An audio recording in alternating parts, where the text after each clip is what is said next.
Hey, what's up guys? So welcome indeed to this week's challenge rift, which is 149, and it's going to be a Siphon Blood Nova Necromancer. So pretty much this is what we're working with. It's the Legacy of Nightmare set with a bunch of subpar optimization on the items that we're running, but it does work out quite well. It's tanky enough, it does enough damage, it's just that it lacks mobility. But again, subpar optimization, but I'm going to mouse over all the pieces of gear. So Iron Rose does allow us to get a free Blood Nova when we activate Siphon Blood. Now, you can't just activate your Siphon Blood and move. You actually have to fully channel it in order for it to actually proc. So keep that in mind as well. But inside of the cube, we actually do have quite a bit of nice things to work with. We've got the Funerary Pick, so Mortars with Siphon Blood. Then we got the Death Diggers, and that's going to give us additional damage with Siphon Blood. And then Illusory Boots lets us walk through a bunch of content much easier. For our skills, we're running Bone Armor, which we want to keep up as much as we can. Death Nova, you never need to activate it. You're getting it for free when you go ahead and activate your Siphon Blood. Revive, you actually don't want to use this, except for at the very, very end. You can if you want to, but don't worry about activating this at all, because they decided to use standalone, which reduces our armor when we have more minions.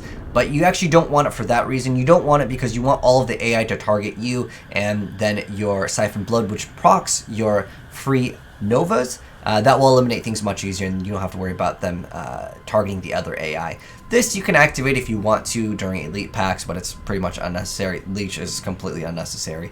But pretty much what it comes down to is go right up to them, activate Bone Armor, and then Siphon Blood. And like I mentioned before, you actually have to channel Siphon Blood. You cannot just activate it and kind of stutter step with it. The reason why is you won't get the Nova out of that if you do that. But it's a very easy rift, so let's go ahead and hop right into how the heck to clear it. But I wouldn't worry about the time, because the build's really decent. And if there is enough density, feel free to go ahead and just activate your Siphon Blood slash Nova, and you'll be good to go. I'm pretty much just stopping for elite packs and things that would be more so worth it. This one, unfortunately, has shielding, so we've got to wait till the shielding goes away. And you want to make sure you try to target the boss first, because your Novas will kill majority of the trash that appears in the game. And like I said, just keep your Bone Armor up, and if there's enough density, you can eliminate some of the trash. If S of Johan activates, which is the thing that pulls everything into a nice little group, feel free to go ahead and activate your Nova as well during that. So we'll come up to an elite pack over here. And again, target the yellow first. And you can pretty much stand in the vortex for a little bit here. It is tanky enough. You don't have to be super scared that it's going to one-shot you, but just watch out for it. There's a shielding pylon. You can kind of ignore it if you want to. Unfortunately, it's just another shielding. Sometimes you can eliminate them before the shielding can activate, but it's just unlucky sometimes. But a pretty interesting build. It just really lacks mobility. That's the one thing that I would have for a suggestion with this build, is just adding some sort of mobility to make it a little bit faster. It does have Firewalkers too, so you can get some free extra damage, but it's so small it doesn't really matter. Again, make sure you try to target the elites, because that way you're hitting them twice, not only with the Siphon Blood, but you're also hitting them with the Nova. Again, elite must go down first. Grab all the orbs and move on the next floor. The channeling and shielding pylon aren't super necessary, so if you want to save, just a few milliseconds, feel free to skip out on them if you're trying to go for the best time.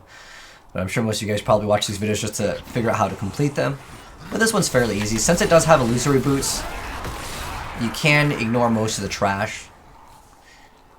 We're just going to go ahead and skip on most of this content, because we're going to be coming up to a lightning over here, a conduit.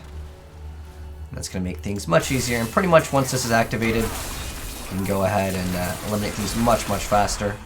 Just need to watch out for the elite. Where the heck is the last elite? There it is. He was a teleporter, and he kind of hid for a second there. But once the pylon's activated, you can just run through the content I'm going to come up to another 2 sets of elites. On this floor, just hug the left side. Once you go ahead and get the pylon, you'll be good to go. Unfortunately, we got feared. And there's also Waller. Lovely. Reflect damage used to be insane in Diablo 3, but it has heavily been nerfed. It's no longer a threat at all.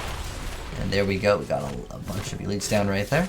I'm going to move on to the next floor. As soon as we go into floor 3, go up into the top right. There's going to be an elite that you can eliminate, but just eliminate the elite. That knockback actually helped us quite a bit, but unfortunately, another shielder. There's a lot of shielders in this one. But once we eliminate this elite pack, we're going to go ahead and go to the left, get another elite pack, and then kind of go downwards. Eliminate this elite pack. And then you want to make sure you go down, because if you go to the left, you're going to run into the situation where there are not any elites to eliminate. But just go down here. There should be another elite over here, and you'll be good to go on this. And 1, 2, and 3, and then the boss is coming up over here. This is the one time you can activate revive, because it doesn't really matter. You get some small extra damage. It doesn't really help out that much, but and go ahead, do it. Can't hurt while you're waiting for it to spawn in. And there is indeed the completion. And the challenge rift is complete over here. Go ahead and finish it off. And so that is indeed how you complete this week's challenge rift for a Necromancer. Hopefully this video and guide helped you guys out. If it did, and if you're new here, make sure you guys subscribe, turn on the bell, so you don't miss out when we upload more of these every single week. But thanks for tuning in, guys, and I'll catch you in the next video. Have a good one, and I'm signing out. Peace.